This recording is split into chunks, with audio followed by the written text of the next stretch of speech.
Bonsoir tout le monde. Une petite dernière vidéo aujourd'hui. Là me vient l'idée de cette fameuse causalité.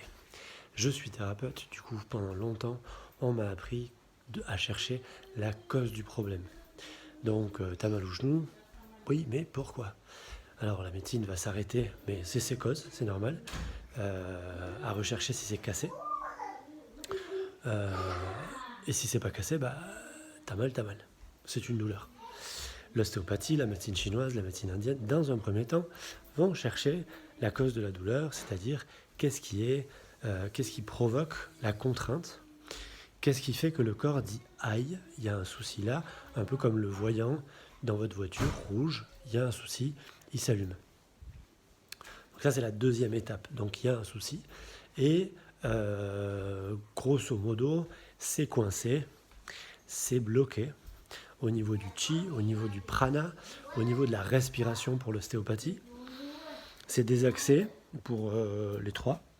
Et ce qui fait que ça ne circule pas bien. Si ça circule pas bien, au niveau, on va dire, énergétique ou électromagnétique, ou plus simplement au niveau subtil, on va prendre comme considération que c'est mal nourri à un niveau subtil, hein, pas au niveau sanguin. Si c'est mal nourri au niveau sanguin, c'est la médecine très vite, médecine occidentale.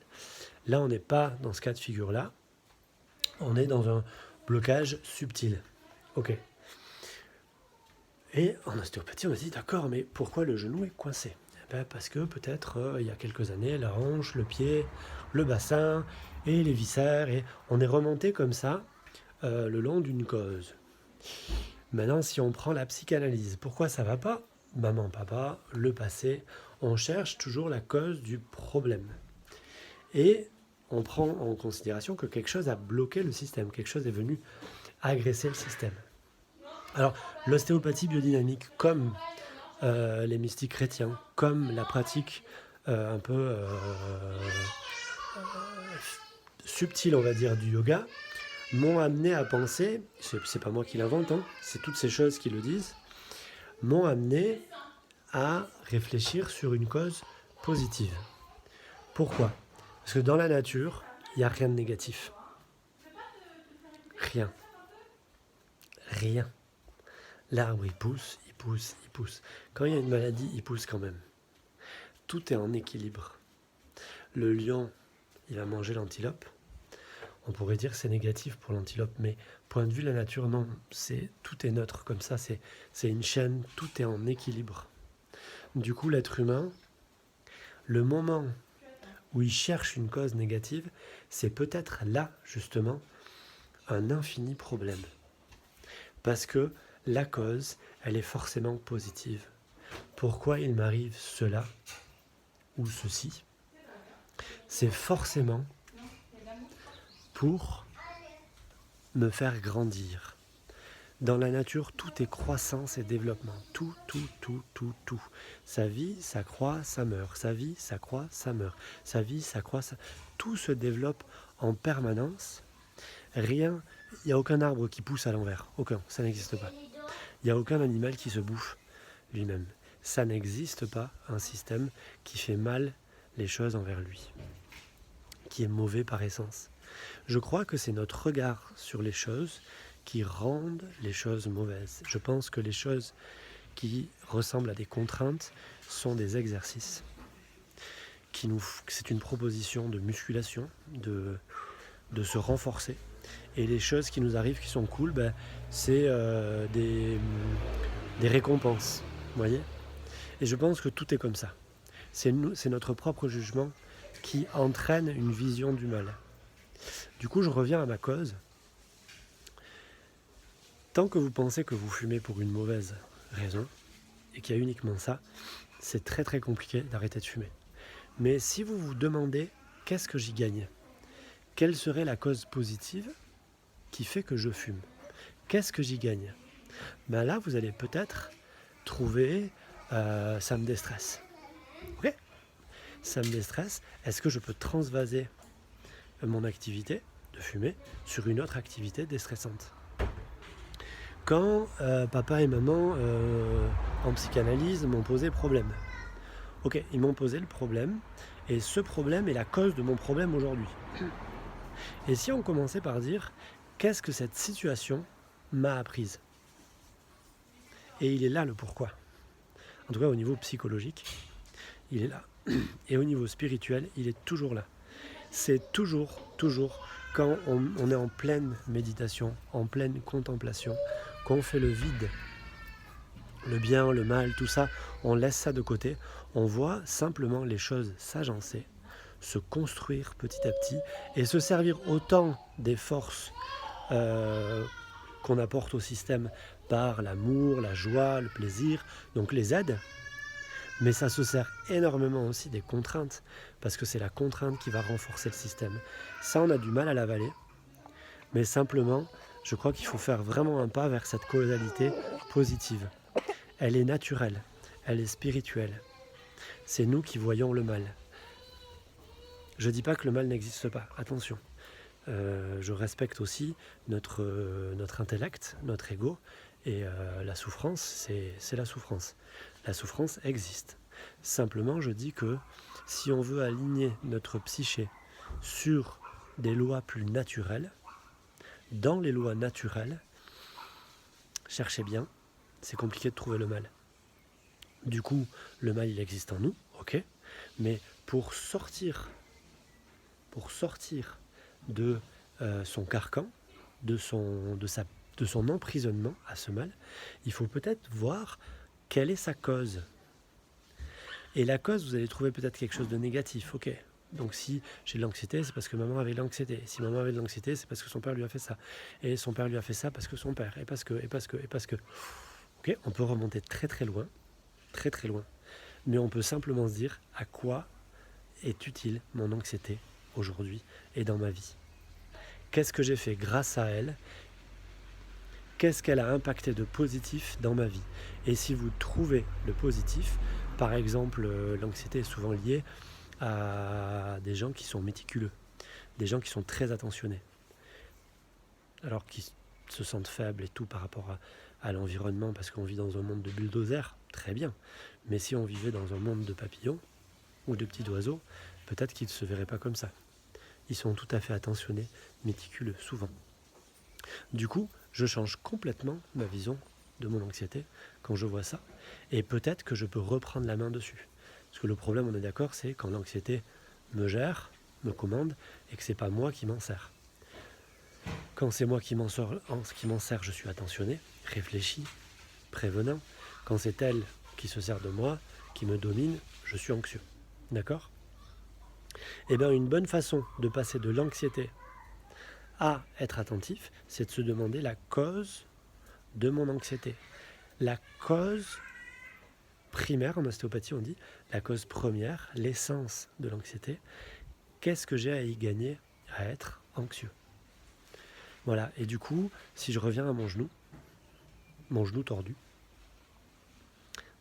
pourquoi il fait ça? D'abord, peut-être pour se reposer, premièrement.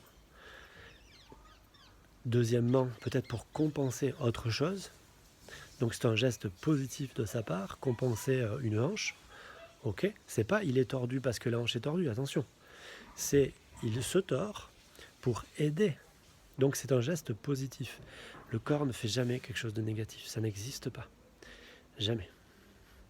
C'est nos yeux qu'il faut changer, je répète. Du coup, et la hanche, elle était tordue, pourquoi? Elle s'est tordue pour aider la vessie, parce que les ligaments de la vessie avaient du mal. Pourquoi la vessie? Parce qu'il y a toujours une inflammation sous-jacente ici, qui passe au niveau asymptomatique, mais il y a toujours quelque chose qui est irrité. Et pourquoi? Parce que dans l'alimentation n'est pas cohérente par rapport à la personne. Et pourquoi l'alimentation n'est pas cohérente chez cette personne? Parce que notre société, parce qu'elle compense peut-être par trop de sel, par exemple, un manque de confiance en elle, par exemple. Vous voyez? Et donc, vous allez trouver quelque chose de positif. Si on en arrive là, que ce soit au niveau du genou, de la hanche, peu importe où vous arrêtez dans l'échelle des causalités, vous allez forcément trouver une solution positive qui va vous amener à aider le processus qui est en cours. Voilà, c'est ça. c'est comprendre que les choses sont bien faites, faire confiance et aider le processus qui est en cours. Quand on a de la fièvre, alors c'est la mode, c'est peut-être pour quelque chose. Ça ne veut pas dire qu'il ne faut pas accéder à la médecine, hein. Pas du tout, du tout, du tout. Je suis un fervent défenseur de la médecine. Il y a un moment où la philosophie des médecines douces, du yoga et de la spiritualité, c'est ok sur les 7 chakras, sur les 7 mondes, sur mon intérieur, mais il y a aussi le côté matériel, et la médecine occidentale a fait des merveilles à ce niveau-là, et il ne faut pas du tout le renier. Et d'ailleurs, quand un genou va mal, même sur le côté spirituel, si on va sur ce pan-là, peut-être qu'un acte chirurgical peut être la solution spirituelle. Ça reste un acte. Souvent, on dit il n'y a pas de matière, il n'y a que de l'énergie. Ok, donc la chirurgie aussi, c'est de l'énergie. Et après, on dit il n'y a pas d'énergie, il n'y a que de l'esprit. La chirurgie, donc, c'est aussi de l'esprit. Vous voyez, ça dépend dans quel contexte et avec quel regard vous vivez la chose. Si c'est pour libérer quelque chose et si ça va dans un élan positif de construction, peut-être que vous êtes aligné avec des forces naturelles, avec la vie. Si ça va pour vous enlever juste une douleur, pour faire taire votre genou, ça va peut-être pas dans le bon sens. Et donc, ça va peut-être moins bien se passer que prévu, ou alors ça va créer un problème ailleurs. Vous voyez, il y a quelque chose qui s'exprime ici. Soit vous l'écoutez, soit vous écoutez la nature, et votre corps, c'est la nature. Vos émotions, c'est la nature. Votre esprit même, c'est la nature. Soit vous écoutez, et vous êtes co-créateur, vous prenez la nature par la main, et vous lui dites, ok, qu'est-ce que tu essaies de me dire? Quelle est la cause? C'est ça. Qu'est-ce que tu essayes de me dire? Où est-ce que toi tu essayes d'aller? Et moi je vais essayer de t'aider. Soit vous voulez absolument, parce que vous avez un boulot, vous avez des horaires, vous avez une famille, vous avez plein de choses que vous avez mis en place, et excusez-moi d'être grossier, vous dites merde à la nature, mon genou, toi tu me fais chier, désolé, je suis vraiment désolé, je veux que tu te taises parce que j'ai d'autres choses à faire. Ça fait très longtemps qu'on fait comme ça marche un temps. Il n'a même pas été prouvé qu'une philosophie était mieux que l'autre physiquement dans le monde matériel. Par contre, je suis convaincu, je le vois tous les jours, que les gens qui prennent la première philosophie sont juste plus heureux. C'est pas une question d'efficacité, pas du tout. Parce que l'efficacité, sur quels critères? Sur la santé? Mais on ne peut pas savoir. C'est trop vague, c'est trop énorme, c'est un univers. Simplement, est-ce que ma façon de penser m'apporte de la paix, du bien-être, une richesse dans ma vie, hein, la richesse de me dire, ok, je comprends un peu ce qui m'entoure, ce qui se passe, et je suis heureux de vivre et avoir une vie remplie d'expériences. Ça, c'est la première option. Écouter la nature, elle va nous amener plein d'expériences, plein de causes et de causes et de causes. Et la deuxième option, c'est, non, moi ma vie se résume à mon boulot, gagner de l'argent, avoir une maison, et la nature, je veux pas en entendre parler. Donc effectivement, il y aura moins de perturbations émotionnelles, mais il y aura moins de vécu. On va finir notre vie, on aura une vie pauvre. Voilà. Donc, il n'y a pas de règle, il n'y a pas de bonne façon de faire. Simplement, cette causalité, il est bon d'y penser un tout petit peu, parce que je pense que sur notre lit de mort, à la fin, il y a un bilan qui va être fait par nous, consciemment ou inconsciemment, je veux dire volontairement ou involontairement, parce qu'il va être conscient. Moi, j'en suis certain. Et voilà, est-ce que cette vie a été remplie? Est-ce que j'ai vécu? C'est-à-dire, est-ce que j'ai fait couple? Est-ce que je me suis mis en couple avec la vie qui m'a été offerte?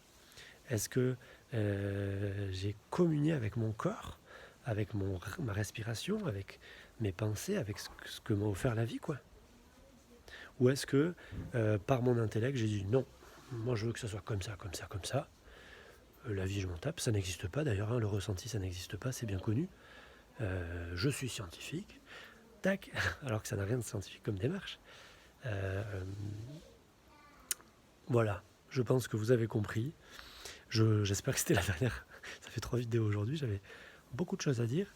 À chaque fois, ça semble uniquement psychologique. C'est vrai que c'est le premier point d'appui dans ces vidéos, mais ça ne l'est pas, ou en tout cas pas seulement. Ce genre de démarche peut être à la fois totalement corporelle et totalement spirituelle. Je vous souhaite une très bonne soirée, une très bonne journée ou une très bonne nuit suivant l'heure à laquelle vous regardez cette vidéo. Amusez-vous de vous.